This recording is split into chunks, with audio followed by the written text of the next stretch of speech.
mythology of Glenn A. Larson's Battlestar Galactica is infused with deeply religious themes and spiritual elements. Ronald D. Moore's reimagining of Larson's series is also infused with these same themes. During the course of Moore's Battlestar series, a few beings known as messengers were introduced. In part, these beings served to reinforce the more mystical elements and religious underpinnings on which Larson's universe was founded. In this video, I'd like to talk about these messengers and how they were used to guide the survivors of the 12 colonies and the Cylons to their destiny. In Ronald D. Moore's series, the two most prominent messengers were presented in the form of apparitions that were seen by Gaius Baltar and Caprica 6, along with a handful of other characters. They are capable of taking the form and memories of real people, often presenting themselves as someone known very closely to the subject in question. They could also choose to be unseen and unheard by all but a select few if so needed. These messengers also possess clairvoyant abilities capable of accurately predicting the future. They use these abilities as they attempt to guide humanity and to monitor their progress.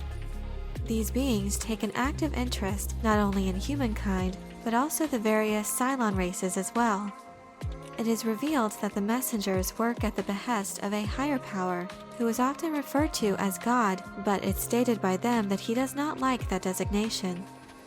The messengers also have an interest in the cycle of time, which involves an inescapable recurrence of a civilization's creation of synthetic life, resulting in a violent apocalyptic conflict between man and machine. With the knowledge of this cycle of violence, the messengers are used to guide specific individuals to ensure that a divine plan is carried out as the cycle progresses. Each messenger shares a few personality traits of the person whose image they are emulating.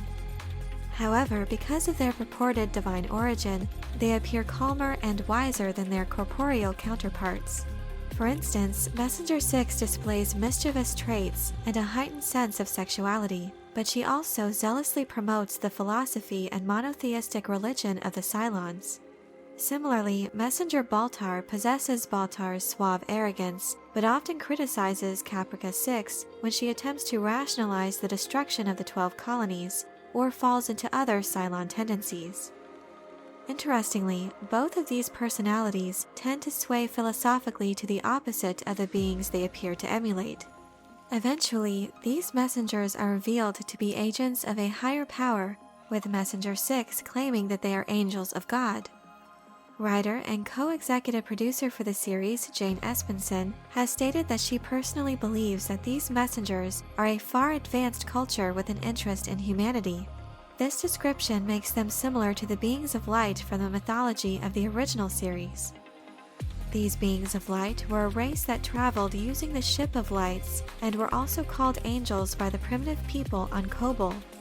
In that canon, these beings also helped the people of Kobol to develop the civilization that would eventually become the 12 colonies.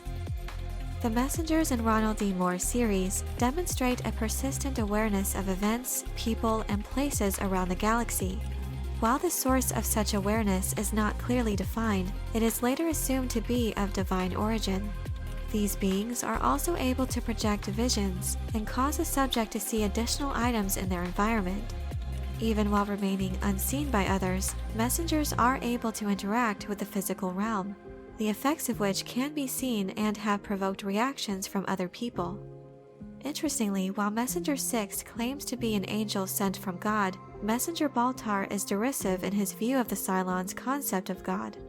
He is also described by Ronald Moore as more of a devil figure in 6's consciousness.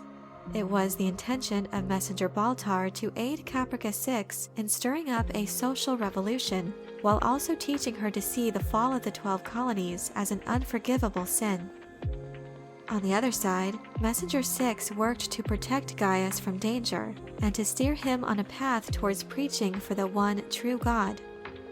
After their arrival to the New Earth, it is revealed that the messengers' overall goal was to protect Hera, who as a human-Cylon hybrid was the future of both races.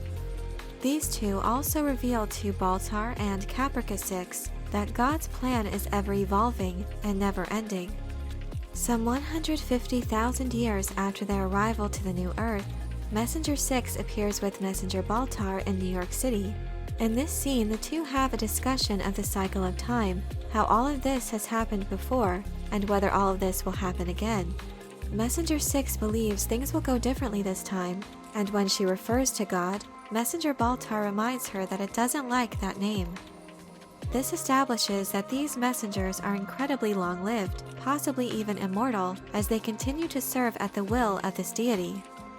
It is also revealed by Samuel Anders, after regaining access to his ancient Cylon memory, that some 2,000 years earlier, the final 5 Cylons were originally warned of impending nuclear destruction of the original Earth by images of people no one else could see.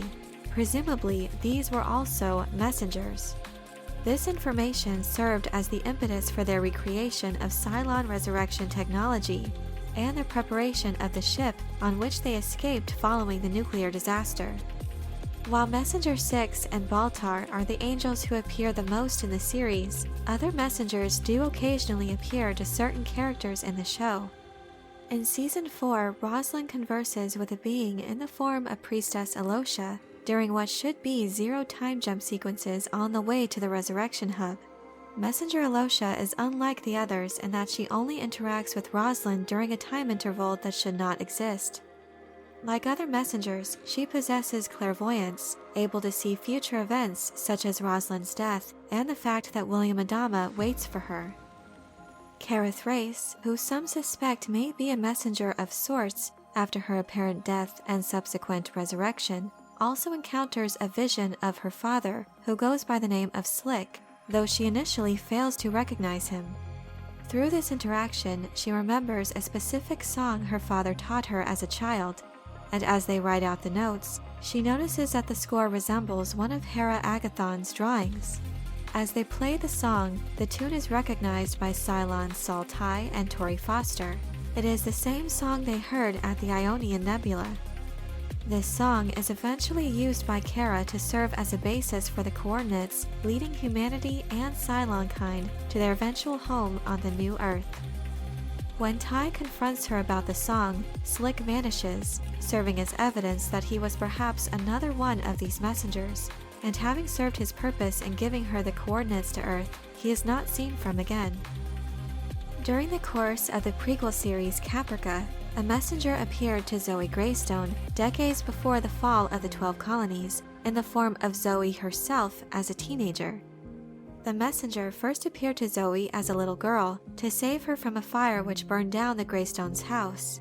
She then continued to appear to Zoe periodically, who considered her a friend.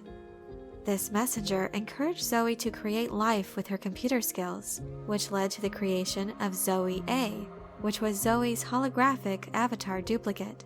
The messenger later appears to Zoe A, encouraging the avatar to be her own person and not accept the blame for her creator Zoe's mistakes. These actions on the part of the messenger would prove fundamental in setting the humans of the 12 colonies on a course to successfully develop their own Cylons. While the intentions of the messengers are not always clear, and while their actions are not always predictable, it seems that they all consistently act based on what they perceive to be God's will. Whether or not these messengers are angels sent by a deity, or perhaps are an extension of some ascended alien race, is a popular topic for discussion among the fandom. Whatever the case might be, it's clear that these beings act as a much higher power for humanity and Cylon kind, and their involvement in the manipulation and outworking of events adds an intriguing element to the stories told within the Battlestar Galactica mythos. I hope you enjoyed this video. Leave a like if you did, and be sure to subscribe for more Battlestar Galactica and other sci-fi and fantasy news and lore. And I'm curious to know what you think of the messengers in the reimagined series. Do you think that they are in fact angels, or agents of an ascended alien race? Let me know your thoughts in the comments section below. Thank you all so much for your support, and as always, have a very nerdy day.